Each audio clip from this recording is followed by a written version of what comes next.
Assalamualaikum warahmatullahi wabarakatuh. Alhamdulillah, puji syukur kepada Allah Subhanahu wa taala dan salawat kepada Rasulullah sallallahu alaihi wasallam. Kembali lagi di channel Suara Zaman. Terima kasih buat teman-teman semua yang udah stay tune ya, dan terima kasih juga buat teman-teman yang udah setia bersama kita di channel Suara Zaman. Dan sekali lagi terima kasih buat teman-teman yang baru masuk di channel ini. Ya, jangan lupa buat teman-teman yang baru masuk, silahkan klik tanda subscribe-nya dan juga tanda loncengnya biar teman-teman dapat notifikasi ketika ada video-video baru dari kita di channel Suara Zaman. Dan pada kesempatan kali ini kita masih berada di program Bincang-Bincang Ramadan. Nah, seperti yang sudah-sudah ya, untuk di Ramadan kali ini insya Allah kita akan terus buat video-video di Bincang-Bincang Ramadan. Dan insya Allah mudah-mudahan mohon doanya dari teman-teman semua untuk kita terus konsisten ya. Nanti setelah Ramadan kita akan terus buat video talk show seperti ini terus ya. Dan pada kesempatan kali ini kita punya sesuatu yang spesial ya. Ada narasumber yang luar biasa di kita ya, di Bincang-Bincang Ramadan kali ini. Nah, kita bersama Bang Fauza ya. Beliau adalah salah satu aktivis gerakan dakwah untuk di kalangan pemuda ya. Kita sapalah langsung. Gimana? Assalamualaikum Bang. Assalamualaikum warahmatullahi wabarakatuh. Ya, gimana nih keadaannya? Alhamdulillah sehat. Sehat dong ya. Walaupun kayaknya di estek di rumah terus ya. Estek di rumah terus jomblo lagi di rumah. Jomblo ya, itu salah satu kegalauan yang luar biasa ya. Kalau udah nikah di rumah aja agak seru ya, ada kawan gitu. Iya benar. Kayak Angga misalnya. Jadi kalau misalnya sendirian gitu temannya buku lah. Buku Ya. zikir, Masya Allah. Atau anime ya. Anime. Enggak, kalau Ramadan enggak ada anime. Enggak ada anime Ramadan ya. Mudah-mudahan meminimalisir kegagalan ibadah Ramadan ya kan. Iya, benar-benar. Lalai juga nanti seperti video singkat Angga kemarin ya. Iya, video singkat Angga kan. Tidak sia-sia gitu ya. Biar jangan sia-sia pahala Ramadannya. Karena kan nggak cuma nahan lapar sama haus ya kan, tapi kita juga harus jaga pahala Ramadannya. Meningkatkan ya terus ya. Tapi ya pada kita semua ya, insya Allah mudah-mudahan. Maksudnya kalaupun kita nonton misalnya gitu, kita nontonnya ya sesuai dengan kayak tema kita kali ini nih, berkaitan ikhlas karena Allah. Dan kalau misalnya kita nonton juga, kalau nontonnya itu ada sesuatu yang kita cari untuk untuk kita nge-share kebaikan kepada orang lain, sebenarnya nggak masalah. Misalnya kayak Sifrun gitu ya. Sifrun kan sering buat videonya itu anime dari anime ya. Maksudnya kita nonton itu yang mau kita cari itu apanya. Nah, itu sih yang paling penting. Kalau cuman untuk sekedar nonton ngabisin waktu ya, itu nanti kita bisa masuk ke orang-orang yang lalai. Disayangkan ya, apalagi bulan Ramadan ya kan. Selagi bulan Ramadan ya, nanti bisa terlenakan banyak nonton. Nah, pada kesempatan kali ini bersama Bang Fauza kita mau bahas berkaitan dengan ikhlas karena Allah. Nah, seperti apa ikhlas karena Allah ya? Yang mungkin teman-teman juga udah banyak sih materi-materi atau informasi-informasi apa itu tentang ikhlas mungkin ya. Cuman kita mudah-mudahan bisa bahas dari segi angle yang agak berbeda sedikit ya. Dan ini bisa sedikit bermanfaat lah bagi kita pribadi di sini yang bincang-bincang, dan juga buat teman-teman yang menyaksikan video ini gitu ya. Dan mohon maaf nih buat teman-teman semua, mungkin di Bincang-Bincang Ramadan, di program Bincang-Bincang Ramadan di channel Suara Zaman agak lama kemarin videonya baru ngupload gitu kan. Soalnya ada beberapa kendala kemarin, dan ini kita bisa ngupload lagi alhamdulillah. Jadi buat teman-teman mohon supportnya terus, dan silakan teman-teman berikan kritik dan saran di kolom komentar buat membangun channel ini. Dan teman-teman kalau mau bertanya juga silakan di kolom komentar. Mudah-mudahan nanti di agenda selanjutnya kita bisa bahas dari pertanyaan-pertanyaan itu ya. Nah, langsung aja nih ya, untuk tidak memperpanjang lagi ini banyak prolog gitu ya. Mungkin untuk Bang Fauza ada sedikit prolog ya untuk pembahasan kita pada kesempatan kali ini berkaitan dengan ikhlas karena Allah. Silakan Bang. Ya. Alhamdulillah nasta'inuhu wa nastaghfiruhu wa na'udzubillahi min syururi anfusina wa min sayyiati a'malina, may yahdihillahu fala mudilla lahu wa may yudlil fala hadiya lahu. Asyhadu an la ilaha illallah wahdahu la syarika lahu wa asyhadu anna Muhammadan abduhu wa rasuluh. Allahumma sholli ala Muhammadin nabiyil ummi wa ala alihi washabbihi wa baraka wasallam. Puji syukur kita panjatkan kehadirat Allah Subhanahu wa taala atas segala rahmat dan karunia-Nya yang nggak bisa kita hitung-hitung ya, yang alhamdulillah sampai detik ini kita termasuk orang yang diberi banyak kemudahan di bulan Ramadan ini, kita bisa berpuasa, bisa beribadah lebih apa ya, lebih khusyuk ya dibandingkan tempat-tempat saudara kita yang lain ya, karena kan kondisi sekarang kan pandemi ya kan. Kita alhamdulillah masih bisa beribadah dalam kondisi yang alhamdulillah cukup lumayan gitu. Jadi kita harus banyak bersyukur, dan di sisa Ramadan yang nggak banyak lagi ini, mudah-mudahan kita juga bisa manfaatkannya dengan lebih totalitas lagi, mengejar banyak fadilah-fadilah yang lebih banyak lagi gitu. Juga kepada Rasulullah SAW atas segala upaya beliau, tidak lupa kita panjatkan puji-pujian, salawat kepada beliau yang atas upaya dan perjuangan beliau, alhamdulillah, dan beserta keluarga dan sahabat kita sampai sekarang bisa merasakan Islam itu secara kafah ya. Walaupun enggak sistemnya secara kafah, tapi secara individu kita bisa memahami Islam yang kafah itu seperti apa. Alhamdulillah, semoga setelah ini alhamdulillah insya Allah bisa kita rasakan Islam secara kafah. Jadi sesuai dengan tema kita ikhlas karena Allah. Ikhlas karena Allah. Jadi secara harfiah ya, ikhlas kan artinya itu tulus atau murni, itu secara harfiah gitu ya kan. Tulus murni dalam menjalankan ibadah yang semata-mata karena Allah. Itu secara harfiahnya kan kurang lebih ikhlas itu seperti itu ya kan. Itu kurang lebih sejalan lah dengan penjelasan Allah dalam Quran surah Al-Bayyinah ya, Quran surah Al-Bayyinah ayat 5, wa ma umiru illa liya'budullaha mukhlishina lahuddin, ya kan. Bahwasanya tidaklah kami memerintahkan mereka menyembah secara ikhlas kepada dengan memurnikan ketaatan di atas jalan agama yang lurus. Nah, jadi kan itu udah sejalan lah, memurnikan ketaatan di atas jalan yang lurus. Tapi apakah ikhlas itu memang hanya sebatas menjalankan suatu amal ibadah dengan ketakwaan kepada Allah Subhanahu wa taala, dengan niat memang terus melakukan ibadah untuk Allah. Salat, zakat, puasa ataupun sedekah, hal-hal yang lainnya, apakah cuman hanya sebatas perlakuan yang seperti itu gitu. Jadi kita mau jelasin bahwasanya ternyata ikhlas itu esensinya tuh bisa lebih daripada sekedar perbuatan fadilah keutamaan kayak kita sedekah, sholat, dan puasa dan lain-lainnya. Apa misalnya? Jadi ternyata ikhlas itu konsekuensi. Jadi gini ya, contohnya misalnya saat kita melihat mu'alaf ataupun saat kita menyadari bahwasanya esensi dari pertama kali sebagai seorang muslim itu pasti adalah syahadat. Itu kan esensi pertama tuh, asyhadu alla ilaha illallah wa asyhadu anna muhammadar rasulullah. Bukan orang ya, kita juga mungkin antum atau saya juga di waktu-waktu yang lalu itu pasti berpikir asalkan kita udah bersyahadat kan kayak kita udah Islam gitu kan, udah ikhlas kan, kita udah cukup. Ternyata esensi dari syahadat tadi tuh punya konsekuensi yang besar, yaitu salah satunya ikhlas. Ternyata ikhlas itu nggak cuman kayak ibadah ritual yang kita lakukan, sholat dan hal-hal lain sebagainya, tapi adalah yang paling terpenting ini yang sekarang kita sering lupakan, ternyata ada menerima ketetapan Allah baik dalam Al-Quran maupun As-Sunnah dari Rasulullah. Nah, itu yang sering kita tinggalkan. Itu kan ada hal-hal yang penting yang sekarang kita sadari atau kita nggak sadari, itu banyak kita tinggalkan. Apa itu misalnya? Ini langsung dibahas aja kalau nggak. Gini, Ustaz. Jadi berkaitan dengan ternyata kebanyakan kita kan memahami bahwa ikhlas itu adalah sesuatu yang membarengi sebuah perbuatan. Kita mau sedekah, syaratnya harus ikhlas.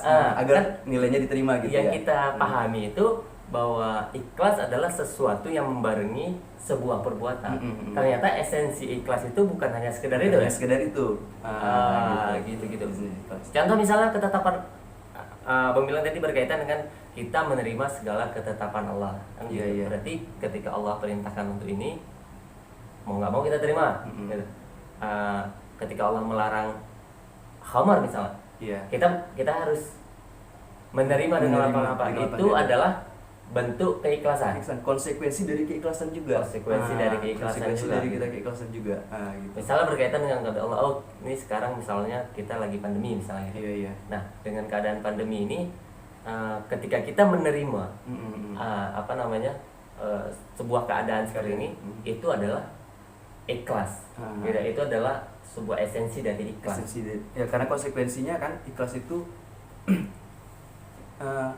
menerima ketetapan Allah. Kayak kurang lebih kayak yang dijelaskan Allah di Quran surah An-Nisa ayat 125, yang manakah yang lebih baik agamanya dibandingkan seorang yang ikhlas menyerahkan ketaatannya kepada Allah dan dia mengerjakan pekerjaan yang baik dan dia melaksanakan kebajikan juga. Nah gitu. Itu di Quran surah An-Nisa 125.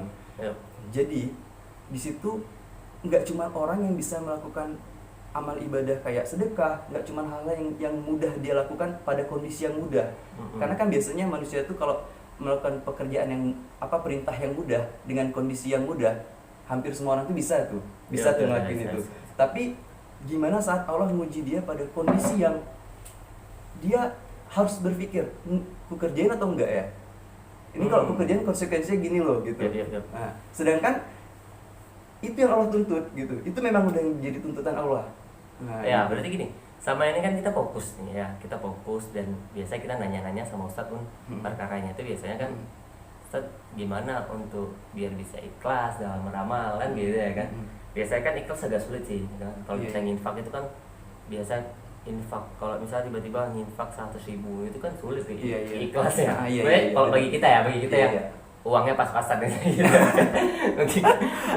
Tapi ada Ustadz lagi yang udah nggak masalah, ikhlas itu yang penting ya kita kerjain aja terus itu, terus berulang kali kita kerjain terus gitu kan, lama-lama pasti bisa dapat ikhlas. Karena keikhlasan itu biasa terbangun dari sebuah habit kan. Iya benar. Kebiasaan ya itu habitsnya tuh. Biasa uang 100.000 di infak ya udah lama-lama ya biasa aja berarti uang 100.000. Nggak kita pikirin lagi ya, sudah masuk ke ikhlas. Nah tapi sebenarnya ada esensi yang lebih besar ya dari ikhlas itu sendiri. Gini lah contoh, ada orang-orang yang kayak tadi infak misalnya kan, infak uang 100.000, 500.000 misalnya, biasa aja gitu. Nah dia itu dapat ikhlasnya. Tapi dalam sisi lain, dia misalnya ngambil riba misalnya gitu. Riba. Nah itu kan gimana tuh? Jadi sebenarnya poin yang mau disampaikan itu tadi. Berapa banyak orang yang dalam keutamaan, fadilah kita bilang fadilah beramal, fadilah amal, keutamaan beramal. Orang bisa melakukannya karena mereka pada kondisi yang aman.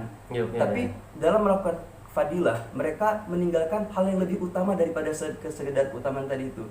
Yang utama tadi itu apa? Yang utama tadi itu adalah ketetapan Allah dalam menetapkan sesuatu. Misalnya, Allah hanya menerima harta yang baik-baik. Iya kan? Kita nggak bisa menghukumi orang saat dia menyumbang, mau itu dilihat orang atau enggak, 10-20 juta, kita nggak bisa bilang dia tuh pasti cuma mau cari muka aja tuh, ria aja tuh, begini. Kita nggak bisa menghukumi hal kayak gitu. Karena itu keikhlasan itu antara hamba dengan Allah, kan kayak gitu. Hamba dengan Allah dan malaikat yang mencatat, yang tahu tentang ikhlas atau enggak. Benar. Tapi saat orang melakukan keutamaan fadilah amal tadi, mereka meninggalkan hal yang lebih utama dari sekedar keutamaan tadi itu. Itulah yang menjadi ketetapan Allah dari konsekuensi ikhlas. Sumbernya dari mana? Apakah mereka menjamin itu sumber yang halal? Berapa banyak orang yang terlibat dalam pelaku riba, orang yang terlibat dalam transaksi korupsi, dalam sogok menyogok. Mereka melakukan fadilah amal dengan ikhlas, mereka ikhlas melakukan fadilah amal itu. Kan banyak orang yang melakukan itu, tapi mereka mengabaikan hal yang lebih utama daripada keutamaan yang mereka kerjakan tadi itu. Meninggalkan apa yang dilarang Allah gitu. Mereka meninggalkan keutamaan yang Allah lebih menuntut. Kerjakan dulu yang utama, baru kalian melakukan keutamaan yang mendatangkan pahala kayak gitu. Ya benar. Ini sepertinya sering nih ya. Maksudnya kita sendiri sering ketemu lah orang-orang seperti itu kan gitu. Maksudnya kalau sedekah lah, kita ceritain tentang sedekah nih kan gitu. Sedekah uang 1 juta misalnya 2 juta itu bukan perkara yang wow bagi dia gitu. Kalau bagi kita ya luar biasa gitu kan, sedekahnya 1 juta gitu kan. Bisa untuk makan sebulan gitu. Kan? Tapi ada orang-orang yang biasa aja gitu ya, uang sedekah 1 juta. Tapi di sisi lain kita lihat misalnya dia ngambil KPR rumah misalnya gitu ya. Dia ngambil kredit bank misalnya gitu, uang di bank. untuk membangun usahanya misalnya gitu ya. Nah, hal ini nih yang sering terjadi gitu maksudnya. Nah, gimana nih? Coba maksudnya kita luruskan, mudah-mudahan setelah ini teman-teman itu lebih mengerjakan yang lebih utama dulu gitu ya. Karena ini yang lebih wajib kan ini ya, kita meninggalkan apa yang dilarang Allah tadi.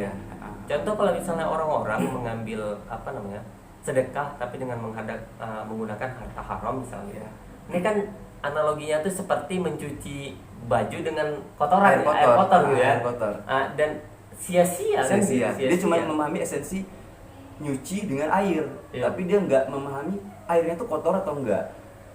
Kan gitu. Mereka cuma memahami yang penting kan syarat mencuci itu dengan air. Sesuatu itu dikatakan dicuci bila dicucinya dengan air, bukan dengan pasir gitu. Benar. Tapi kan pertanyaan lebih penting, sumber airnya tuh air bersih atau air kotor? Karena mencuci di atas air kotor juga nggak mencuci bersih namanya, malah memperburuk keadaannya. Memperburuk keadaan. Jadi yang paling penting yang ini juga bukan cuma untuk yang ingin kita sampaikan sebagai sasaran dakwah ya, tapi juga untuk kita sendiri terutama, maksudnya hal paling penting jadi agar nilai keikhlasan itu benar-benar sesuai dengan kemurniannya gitu ya. Kita harus memahami bahwasanya kayak dari awal tadi, esensi saat kita memahami kalimat syahadat itu aja, itu udah besar, itu esensinya. Nah, kita harus asyhadu alla ilaha illallah wa asyhadu anna muhammadar rasulullah. Itu berarti kita meyakini Allah, meyakini Rasul, nggak cuma sebagai sumber keyakinan bahwasanya itu Allah adalah Tuhan atau Rasul adalah Rasul, tapi meyakini apa yang dibawa oleh Rasul, yang disampaikan oleh Allah kepada Rasul dalam bentuk Al-Quran dan As-Sunnah untuk diaplikasikan dalam kehidupan kita. Nah, jadi itu yang akan membentuk, yang akan menjadikan nilai atau kualitas ikhlas kita itu, insya Allah di sisi Allah itu punya nilai. Nah gitu. Karena kok cuma sekedar beramal, berbuat kebaikan, kalau kita mau hitung-hitung secara materi, kita bisa kalah sama orang-orang kafir, sama orang-orang di luar Islam. Mereka juga melakukan suatu kebaikan, mereka juga melakukan amal-amal gitu kan. Tapi kenapa mereka nggak punya nilai, nggak punya esensi di sisi Allah? Karena mereka nggak menggunakan syahadat pertama satu sebagai sumber keyakinan, ya kan? Kuncinya tadi kan syahadat tadi itu. Nah, dan kita yang meyakini syahadat, kesalahan terbesarnya hanya meyakini syahadat sebagai kunci bahwasanya kita ada orang yang berislam, tapi kita nggak menerapkan konsekuensi dari syahadat itu. Gitu. Itu yang lebih yang sebenarnya lebih penting. Nah, gitu. Jadi saat kita beramal, sesuatu yang amal tanpa ilmu kan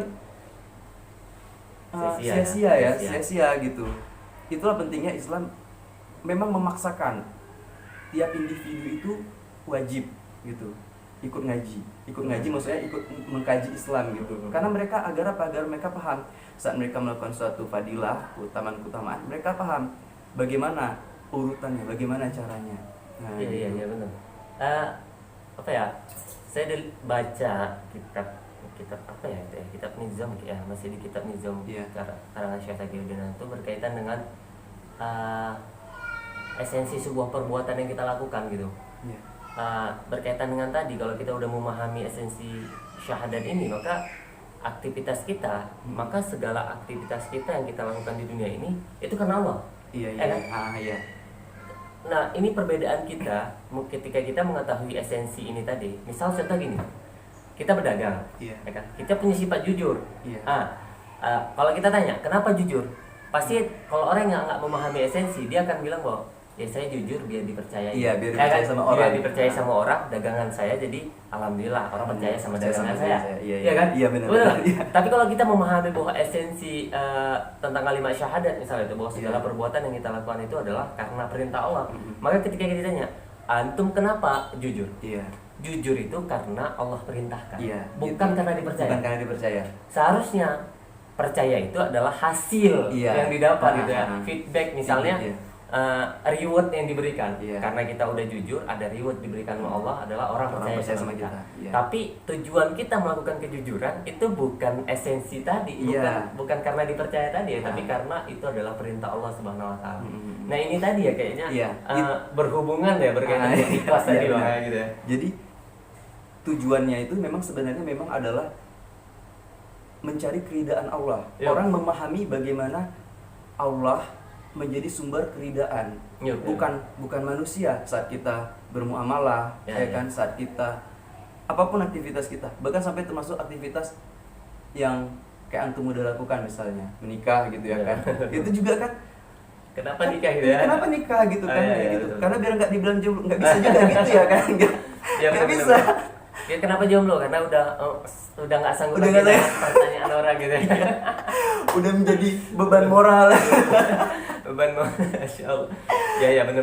Makanya gitu. seharusnya setiap aktivitas yang kita lakukan, karena kita paham bahwa esensi perbuatan yang kita lakukan adalah perintah Allah gitu Iya, ya. benar. Nikah karena ibadah kan gitu ya. Belum nikah juga karena masih mau melakukan ibadah. Karena gitu ya. masih mempercayai bahwasanya ketetapan Allah, ya udah ikhlasin dulu, jalani dulu. Mungkin Siap. Allah masih menetapkan hal seperti ini, tapi sembari berikhtiar juga gitu ya Ya. kan. Kita nggak bisa, Betul. seorang muslim itu ada hukum-hukum kausalitas yang memang harus dia Oh, jalani. iya. Nggak bisa cuma Gimana? sekedar nerima gitu ya kan. Gimana tuh Bang maksudnya? Jadi maksudnya saat kita meyakini Allah sebagai zat yang menetapkan segala sesuatu, Iya. itu kan berarti mutlak, ini kan udah Allah tetapkan, ini kan udah Allah begini kan, udah begitu kan, gitu. Walaupun banyak hal itu sudah ditetapkan Allah memang, rezeki, jodoh, pertemuan gitu, mau. Tapi muslim itu punya, ya kayak saya bilang tadi, kausalitas, hukum sebab akibat. Iya. Sebab kita begini, akibatnya akan begini. Nah, gitu. Memang kayak contoh misalnya kematian. Allah udah menetapkan waktunya, udah menetapkan kapan, tempatnya di Iya, mana iya. dan bagaimana. Tapi bagaimana cara matinya itu tergantung kita. Itu sebab akibat. Apakah kita mati dalam keadaan yang kufur, Bunuh ataukah- diri misalnya. bunuh diri, apapun itu, waktunya, tempatnya memang udah ketetapan Allah gitu. Ataukah kita wafat dalam keadaan yang husnul khotimah gitu ya kan. Ini kan bisa aja kita kalau berpikir Allah udah menetapkan, jadi kita mau suka-suka aja gitu, biar aja nanti kan Loncat dari gedung gitu. jadi kan ada juga gitu, dulu dia percaya cerita pelacur, hadis tentang pelacur aja bisa kayak gini-gini, bisa masuk surga. Dia cuma memahami konteks hadis itu tanpa memahami sebab akibatnya gitu, hukum sebab akibatnya gitu. Berarti istilahnya gini, kita punya satu sisi ikhtiar yang harus kita lakukan, Iya, gitu ya. Menghindari kematian-kematian yang buruk kan gitu. Itu Iya, kan iya. ada usaha yang harus kita lakukan. Misalnya Ada. tadi dalam perjalanan, misalnya saya kemari kan gitu kan. Iya, iya. Dalam perjalanan kemari, saya kan punya pilihan, saya harus lewat dari mana. Iya, Nah, benar, gitu ya. benar. Dan ketika dalam perjalanan saya misalnya nabrak misalnya, atau apa kan. Nah, itu adalah udah haknya Allah, Udah hak gitu ya, Allah, hak udah Allah. ketetapan Allah. Tapi kita cuma dikasih pilihan arah mana yang kita Arah tuju. mana. Jalan mana yang kita tuju. Nah, Iya, berarti benar. seperti istilahnya kayak punya dua lingkaran gitu ya, punya Iya, dua iya. lingkaran gitu ya, manusia. Jadi salah juga misalnya ada orang bilang ngapain takut sama corona gitu ya. Ngapain takut sama corona Iya, gitu. itu kan aneh ya gitu ya. Kan kematian ya nggak kena corona mati, kena corona mati ya gitu. Iya. Tapi kan ada istilahnya bukan mati konyol gitu lah bahasanya. Iya. Bukan mati konyol, maksudnya kita dengan sok-sok hebat lalu melakukan segala hal tanpa melakukan ikhtiar untuk Iya. menghindari sesuatu yang menyebabkan pada kemudaratan gitu ya. Benar-benar. Nah, mungkin balik lagi nih Bang, berkaitan dengan ikhlas karena Allah tadi ya. Esensi dari berkaitan dengan syahadat tadi juga kan gitu. Bagaimana kita ridho ya kan terhadap semua perintah dan larangan Allah Subhanahu wa taala tadi kan gitu. Iya. Mungkin bisa sedikit untuk lebih detailkan berkaitan dengan hal ini Bang, agar ya mudah-mudahan kita dan teman-teman semua bisa benar-benar pertama loh, yang utama ini tadi bisa kita jalan gitu. Yang utama ini tadi bisa kita menjadi prinsip dalam hidup kita, karena esensi dari syahadat tadi. Mungkin kenapa kita selama ini biasa aja kan gitu, mungkin karena informasi juga tadi kan gitu. Informasi tadi masih belum kita dapatkan. Nah, mungkin bisa antum sharing bareng kita. Jadi gini, kayak antum bilang tadi itu udah bener, bahwasanya informasi gitu ya kan. Beberapa dari kita itu banyak nggak paham, terutama hal-hal berkaitan tentang agama sendiri gitu ya kan. Termasuk kayak ikhlas. Ini kan perkara penting sebenarnya. Saya juga ada, atau antum juga dulunya pasti juga ya mengabaikan hal-hal yang kayak gitu. Nah gitu. Itu kembali lagi kepada individu. Setiap orang kan diberi akal, ya kan, diberi kemampuan secara fisik, diberi kekuatan, diberi kesehatan untuk dia sebenarnya berpikir hal mendasarnya itu, kita ini ada untuk apa, mau apa, dan akan kemana. Itu kan sebab pemikiran apa ya, 3 pertanyaan awal ya, yang paling dasar ya, paling mendasar yang harus terjawab enggak. Itu dulu yang itu sebenarnya hal yang diabaikan banyak orang. Nah, hari ini alhamdulillah sebagian orang udah mulai banyak tuh, karena banyak ustadz, ulama, bahkan anak muda yang berdakwah di tengah-tengah umat gitu ya kan. Kita alhamdulillah udah mulai banyak hal yang kayak gitu. Tapi kembali lagi ke individu masing-masing sebenarnya. Ilmu itu mau nggak kita terima gitu. Kitanya sendiri, pertanyaan kita dulu juga, karena saya dulu juga kayak gitu kan, untuk memahami kebenaran itu pada hal yang paling penting menurut saya ya. Pertama, manusia itu nggak boleh berhenti untuk berpikir. Nah, berpikir entah yang paling utama itu tentang kayak 3 pertanyaan awal tadi itu dulu saya termasuk hal yang saya pikirkan dulu itu. Dan akhirnya mikir kenapa ya. Kedua, kita memang harus suka mencari sumber informasi. Itulah kenapa buku jadi sumber informasi yang penting. Salah satu yang penting. Tapi kembali lagi, buku apa yang jadi sumber informasi yang penting? Ya, kalau salah kita pakai buku ya salah informasi loh. Itu udah jelas ya kan. Tapi saya rasa hari ini di kondisi yang sekarang seperti ini, di kondisi dimana sebenarnya Allah udah di samping banyak kesulitan yang Allah uji kita, tapi Allah beri banyak kemudahan. Beberapa tahun yang lalu itu, antum kok mencari sumber referensi tentang agama itu sulit. Bahkan mau membedakan mana yang benar atau mana yang salah, sumber ilmunya aja sulit. Itu terus terang. Sekarang walaupun memang kita tercampur antara yang benar dengan yang salah, sumber ilmu itu kayaknya lebih gampang kan. Bahkan dengan gak kita cari, waktu kita buka Instagram misalnya, di beranda itu dia berselancar itu semua tuh sumber ilmu ya kan. Kita mau nggak ngeklik itu buat nyari tahu aja di hal paling awal itu, niat dulu ya kan, niat dulu. Ini ilmu nih. Ini kan nggak ada salahnya coba cari tahu gitu. Nah gitu, karena kebenaran itu kan sebenarnya gratis, kebenaran itu sebenarnya terpampang di mana-mana, bahkan nggak perlu di depan media. Kenapa Allah suruh kita beberapa kali Quran itu, sebenarnya Quran itu kebanyakan bagi orang-orang yang mau berpikir kan kayak gitu ya kan, terpampang dia nyata. Yang jadi pertanyaannya, kita itu mau nggak peduli dengan kenyataan yang udah terpampang tadi itu. Kenyataan udah benar-benar, fakta yang udah benar-benar gitu. Untuk kita resapi, ini loh kebenaran gitu. Kita aja sendiri, termasuk saya juga dulu, nggak abai dengan hal yang kayak gitu. Jadi saya ngerasa kayak, oh iya mungkin ya sekarang ini orang abai karena mereka menganggap itu nggak hal utama gitu. Nah, tentang agama itu bukan hal yang cenderung bukan jadi prioritas utama. Orang lebih cenderung terhadap perkara-perkara duniawi kayak gitu. Ya memang tugas kita sebagai orang yang alhamdulillah diberi sedikit bekal ilmu, dimasukkan dalam komunitas dakwah, itu memang menjadi sasaran empuk buat nambah amal juga, tapi juga target buat niat kita awal apa? Kita mau orang biar juga paham seperti yang kita paham. Nah gitu. Jadi kita juga memang ditugaskan, oh udah ini aku nyebarin ini. Ya konsekuensinya kan kita punya punya tanggung jawab lah ya. Iya, kan banyak teman-teman kita yang masih belum cuman memahami istilahnya Islam dari dari kulitnya saja. Dari kulitnya saja. Sebenarnya hal yang paling penting ya, dan itu mempengaruhi, dan yang mempengaruhi tingkah laku kita ke depannya itu adalah akidah tadi. Berkaitan dengan akidah tadi. Jadi kalau akidah kita salah, maka segala aktivitasnya kita ke depan itu akan salah. Ya kan?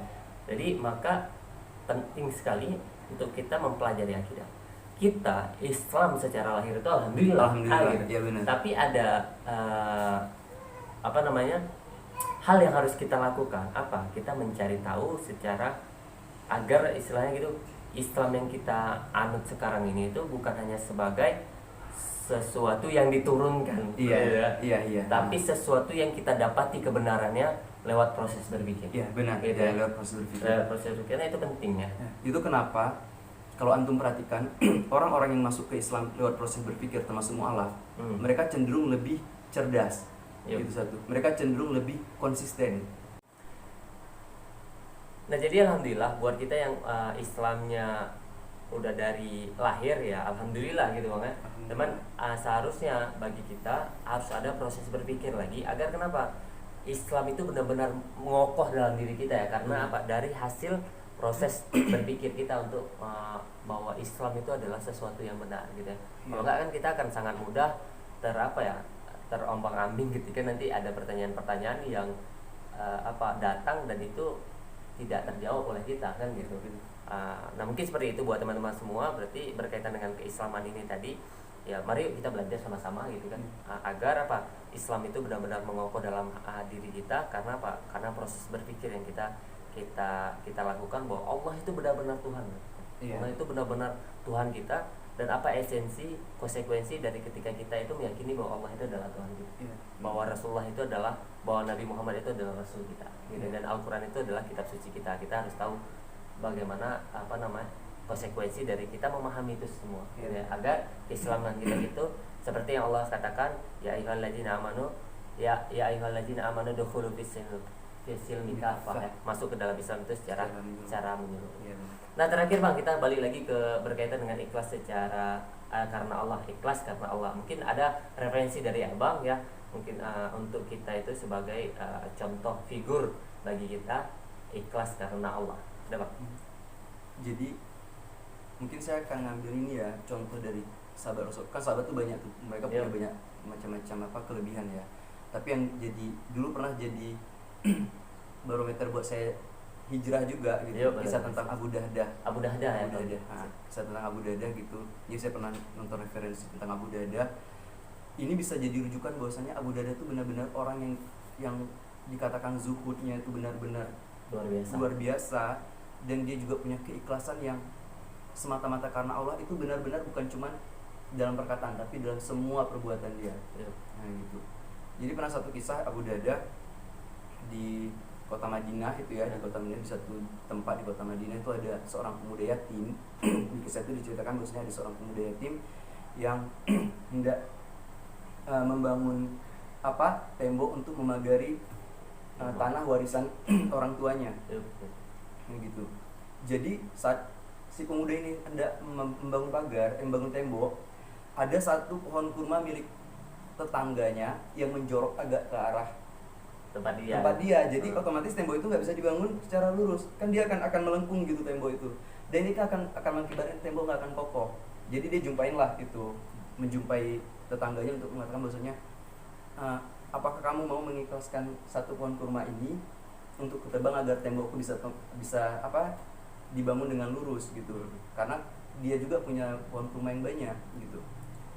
Tapi jawaban pemuda ini, dia nggak mau. Tetangga ini dia nggak mau menyerahkan satu batang pohon kurma tadi itu untuk si anak yatim tadi. Dia nggak mau gitu. Akhirnya si anak muda ini mencari solusi dengan menjumpai Rasulullah, menceritakan cerita tersebut. Lalu Rasulullah datang sebagai hakim di antara mereka berdua gitu ya kan. Rasulullah datang di tengah-tengah mereka. Terus Rasulullah mengatakan kepada si tetangganya itu, wahai pemuda, maukah engkau serahkan satu pohon kurma ini untuk tetanggamu, untuk si pemuda yatim ini gitu. Terus jawaban si tetangga ini, dia bukannya malah setelah datangnya Rasulullah, dia bukannya malah mungkin ya udahlah karena udah Rasul yang minta gitu ya kan. Dia malah bersikeras, mungkin dia merasa karena si pemuda yatim ini kenapa ngadu sama Rasul cuman perkara satu batang pohon kurma ini ya gitu ya kan. Dia merasa emosi. Langsung dia di depan Rasulullah dia mengatakan, tidak ya Rasulullah, aku tidak mau memberikannya gitu. Dan Rasulullah sebagai seorang pemimpin muslim yang paham betul hal ini, beliau nggak bisa menggunakan otoritasnya untuk memaksa Dia tahu betul, Rasulullah tahu benar nggak bisa memaksa si pemuda ini karena dia udah nggak mau ngasih, sekalipun udah ada Rasulullah di depan itu. Dan pemuda yatim ini juga nggak punya kekuatan, nggak punya power lain selain Rasulullah memang. Bahkan udah Rasulullah yang turun tangan nggak mau dikasih. Terakhir Rasulullah memberi opsi kepada si tangga ini bahwasanya, maukah engkau tukar satu pohon kurma ini dengan surga? Begitu Rasulullah. Bayangkan ya, ini Rasulullah, ya kan? Dia hidup di tengah-tengah Rasulullah, dia melihat Rasulullah, dia dapat jaminan dari Rasulullah, ya kan? Dia melihat Rasulullah dan diberi jaminan langsung. Apalagi yang diragukan? Surga dengan sebatang pohon kurma. Tapi mungkin ketika amarah sudah dikuasai setan, wallahu alam mungkin ya, mudah tahu hal-hal lain yang sudah, dengan gampang dia menjawab, aku tidak menginginkan itu ya Rasulullah. Mungkin gak antum sebatang pohon kurma gak mau ditukar dengan surga. Itu kan luar biasa, itu hal yang luar biasa. Itu kejahilan atau kejahiliahan seperti apa yang bisa tertanam sampai kita udah melihat wajah Rasulullah, kita dalam jaminan Rasulullah, tapi kita menolak surga tadi itu. Karena udah surga juga disodorkan oleh Rasulullah sebagai pilihan, dia nggak bisa Rasulullah memaksakan hal lain selain itu. Kalau udah surga dia nggak mau, apalagi yang mau dikasih sama dia. Kan kayak gitu ya kan, simpelnya. Tapi di tengah kerumanan itu ada Abu Darda. Di tengah kerumanan itu. Terus Abu Darda menghampiri Rasulullah. Ya Rasulullah, kalau kurma itu punya saya, apakah jaminan itu masih menjadi milik saya? Kata Abu Darda. Ya Abu Darda, itu masih menjadi milikmu. Didatangilah si tetangga tadi bersama Abu Darda, pemilik kurma tadi itu. Engkau tahu kebun kurmaku, kata Abu Darda. Habis itu kata si tetangganya, wahai Abu Darda, siapa orang di Madinah ini yang nggak tahu kebun kurma kamu? Dibilang. Berarti kan terkenal kali itu. Kebun kurma Abu Darda tuh berarti memang terkenal, premium kok kita bilang ya mungkin ya. Kopi kok tempat kita kopi Arabica premium. Habis itu dibilang, maukah engkau tukar pohon kurma ini dengan kebun kurma aku? Bayangkan, satu pohon kurma dan kebun kurma Abu Darda itu diriwayatkan kurang lebih pagarnya itu aja dipagari dengan 500 batang pohon kurma yang terbaik. Ada sungai di dalamnya dan ada rumah Abu Darda di dalamnya. Jadi diberikan semua itu sama Abu Darda. Dia terkejut tuh tetangga itu. Apa kau gila Abu Darda gitu? Tidak, mau nggak kau ini? Kamu menukar ini sebatang kurma ini dengan yang milik punyaku? Dan pemuda itu ternyata mau. Disinilah kita bisa melihat perbedaan orang ya, yang disodorkan surga dan disodorkan dunia. Karena surga itu nggak dilihat di depan mata dia. Tapi beda dengan Abu Darda yang visioner. Jadi setelah pertukaran antara kebun Abu Darda dengan sebatang pohon kurma milik tetangga si anak yatim tersebut, Abu Darda hanya mendatangi Rasulullah dan berkata kepada Rasulullah, ya Rasulullah, ada nggak satu batang pohon kurma untuk aku di surga? Kata Abu Darda. Lalu Rasulullah mengatakan kepada Abu Darda, dari setiap kurma yang menghasilkan buahnya, dari setiap buah yang bisa menghasilkan pohon yang baru, sebanyak itu milik Abu Darda. Nah gitu. Jadi kita kan nggak bisa ya ngitung ya berapa banyak itu ya. Mungkin nanti kalau antum insya Allah atau Ana gitu ya kan. Maksud surga kita. Kalau ada pohon kurma yang banyak itu berarti ini punya Abu Darda. Abu Darda, masya Allah. Mudah-mudahan ya. Insya Allah. Jadi dan hadis itu kata periwayat enggak 1, 2, 3 kali Rasulullah mengulangkan tentang pohon kurma milik Abu Darda itu. Sampai Abu Darda meninggalkan perkumpulan itu dan pulang ke rumahnya. Rasulullah terus mengutarakan hadis tadi itu, mengutarakan tentang pohon kurma milik Abu Darda itu. Berarti bisa antum bayangkan gimana jaminannya waktu itu ya kan. Dan ini yang lebih hebatnya lagi, sampai di rumah Abu Darda hanya berdiri di depan pagar pohon kurmanya. Terus dia berteriak memanggil istrinya dari luar itu, wahai istriku, keluarlah dari dalam kebun itu, katanya. Habis itu bertanya istrinya, ya Abu Darda, kenapa harus keluar dari sini? Istrinya sedang sama anaknya di situ ya. Sesungguhnya aku sudah menukar kebun ini dengan sebatang pohon di surga, kata Abu Darda. Begitu. Ini yang uniknya. Kita atau antum lah gitu yang udah punya istri. Bayangkan ya, kalau dengan kondisi yang seperti ini, tiba-tiba antum jual itu kebun kurma itu, pasti kebanyakan istri yang di zaman sekarang pasti Berepet lu ya. nah, dia marah dulu nanya, kok bisa gini, kenapa gitu bang, abang kenapa nggak ngomong sama aku gitu ya gitu ya kan, kenapa nggak koordinasi dulu gitu. Hebatnya istri Abu Darda, setelah Abu Darda cuma cukup mengatakan aku sudah menukar kebun ini dengan sebatang pohon kurma, apa jawaban istrinya? Ini istri yang solehah ya, istri yang solehah, dan semua orang insya Allah antum juga pasti bisa. Ini pasti habitnya karena karakter Abu Darda dalam mendidik istrinya. Ini nggak bisa kita pungkiri pasti. Dan juga kecenderungan istrinya itu juga sama seperti Abu Darda, kecenderungan mereka terhadap surga gitu. Dia hanya mengatakan Allahu Akbar ya Abu Darda, sesungguhnya ini ada penjualan perniagaan yang paling menguntungkan. Masya Allah. Jadi dia langsung ambil anaknya, bahkan kurma yang masih dipegang sama anaknya di tangan itu dilepas sama istrinya, ditaruh di meja. Ini bukan milik kita lagi, kata istrinya, keluar kita dari dalam sini. Dia nggak nanya kita bakal tinggal di mana, kita bakal tidur di mana. Iya, mereka, keyakinan mereka terhadap janji-janji Allah, terhadap pertolongan Allah bagi orang-orang yang yakin kepada Allah itu besar. Nah gitu. Di sini ini bisa kita ambil sebagai referensi gambaran ikhlas secara amaliyah ya, seperti apa. Nah ini Abu Darda ini bukan hanya orang yang mengerti ikhlas secara amaliyah, tapi meyakini hal-hal yang ditetapkan Allah, yang diharamkan Allah dan dihalalkan Allah untuk dia patuhi. Itu juga sebagai satu sumber keikhlasan yang harus kita pahami. Baik, alhamdulillah. Terima kasih Bang Fauja buat bincang-bincang Ramadan pada kesempatan kali ini, luar biasa, sangat super ya perbincangan kali ini ya, luar biasa, Masya Allah sekali ya. Nah, sebenarnya masih banyak sekali yang ingin kita diskusikan, namun ya waktu ya, mudah-mudahan nanti di lain waktu kita bisa diskusi lagi bareng Bang. Siap. Mudah-mudahan nanti perbincangan selanjutnya status sudah berganti. Amin Allahumma. Insya Allah ya tahun ini ya. Jadi antum nggak terus-terusan nanya, Bang gimana? Ya mudah-mudahan ya.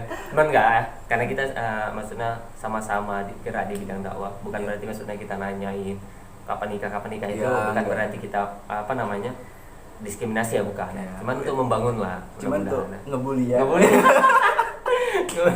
Masya Allah. Ya terima kasih banyak Bang Fauja yang udah mau diskusi bareng kita di channel Suara Zaman, dan terima kasih banyak buat teman-teman semua yang udah stay tune dari awal sampai akhir. Ya akhirul kalam ya, kami mohon maaf atas segala kekurangan, mohon kritik dan saran dari teman-teman semua untuk membangun channel ini ya. Semoga ini bermanfaat buat teman-teman semua. Jika bermanfaat silahkan di-share, jika tidak bermanfaat ya unsubscribe aja udah channel ini gitu ya. Ya, akhirul kalam kita tutup dengan doa kafaratul majelis. Subhanakallah bihamdika asyhadu an la ilaha illa anta astaghfiruka wa atubu ilaik. Wassalamualaikum warahmatullahi wabarakatuh.